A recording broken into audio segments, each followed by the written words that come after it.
राधे राधे दोस्तों, श्री राधे कृपा ज्योतिष में आपका स्वागत है दोस्तों।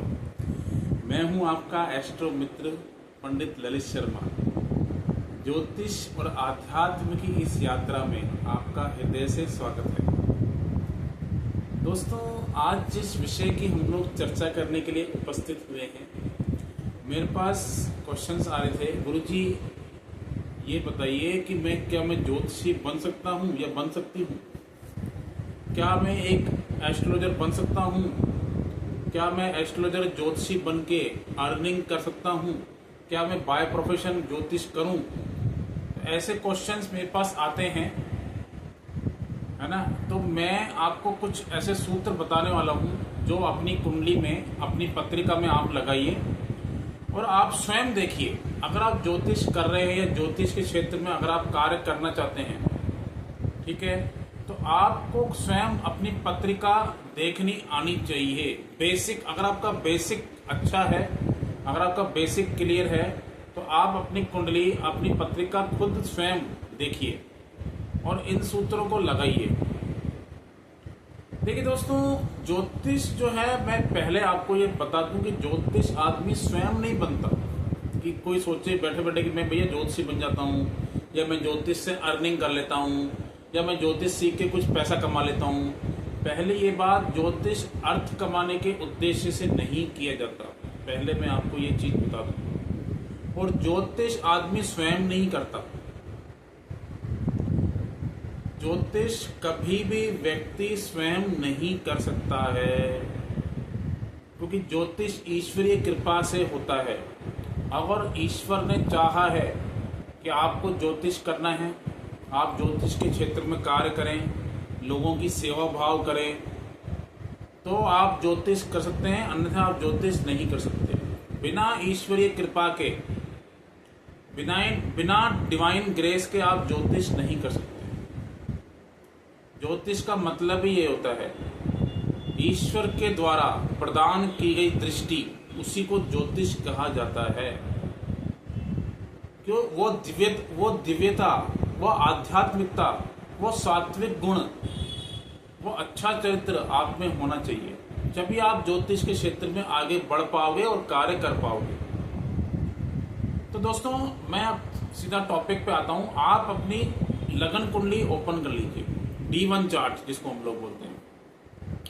देखिए, D1 चार्ट में आपको चेक क्या करना है, सबसे ज्यादा डिग्री वाला कौन सा ग्रह है उसको आप नोट कर लीजिए। 9 ग्रह में से आप राहु केतु को हटा दीजिए। 7 ग्रह होते हैं, 7 ग्रह में से आप सबसे हाईएस्ट डिग्री, जिसकी सबसे हाईएस्ट डिग्री है, उसको मार्क कर लीजिए, उसको अलग आप रख लीजिए। चेक करिए वो कौन सा ग्रह है। अगर वो बुध है, अगर वो एक बुध ग्रह है, बुध है या गुरु है, जुपिटर है, तो आप ज्योतिष के क्षेत्र में कार्य कर सकते हैं। उसको बोलते हैं आत्मकारक ग्रह, हाईएस्ट डिग्री प्लैनेट, इसकी सबसे हाईएस्ट डिग्री है। अगर वो बुध बन जाए या गुरु है या जुपिटर आपका बन जाए, तो आप ज्योतिष के क्षेत्र में कार्य कर सकते हैं, ज्योतिष सीख सकते हैं। ईश्वर ने आपका चुनाव किया है ज्योतिष के क्षेत्र में कार्य करने के लिए, पहला सूत्र है। और भी मैं आपको जो टेक्निक बता रहा हूं वो आप कुंडली में लगा के देखिए। देखिए, सबसे अहम रोल जो होता है वो आपकी दशाओं का भी होता है। कई बार क्या होता है, योग बने हुए होते हैं, योग एक्टिव होता है, दशा, क्योंकि देखिए ज्योतिष जो है वो योग पे चलती है। क्या योग आपकी कुंडली में बने हुए हैं, वो योग एक्टिव हुआ, दशा आपकी एक्टिव हुई, तो दशा में आप वो करते हो, पर दशा जब एंड हो जाती है, खत्म हो जाती है, तो आप ज्योतिष छोड़ देते हो। कई बार ऐसे होता है। तो आपको देखना है क्या योग आपकी कुंडली में बन रहा है। लग्नेश बली अवस्था में होना चाहिए, लग्नेश पीड़ित नहीं होना चाहिए, ठीक है, ये पहली कंडीशन भी है। अब मैं आपको जो बता रहा हूं आप ध्यान से सुनना। देखिए, गुरु का संबंध आपके 2nd हाउस से और 5th हाउस से बन रहा है।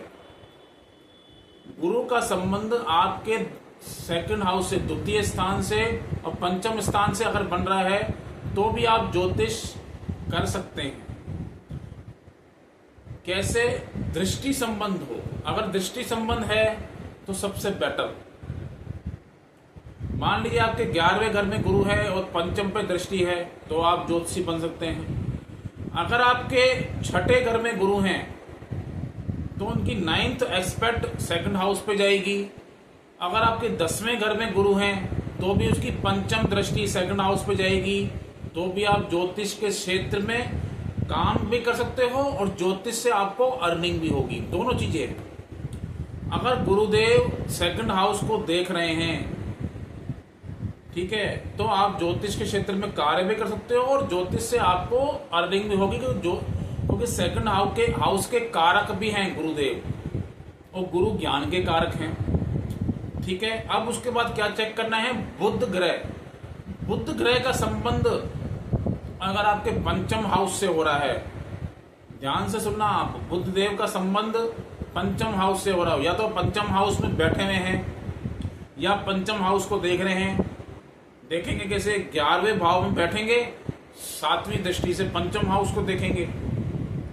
तो इस तरह से ये आपको समझ में आ गया। उसके बाद चेक करना है आपको शनि को।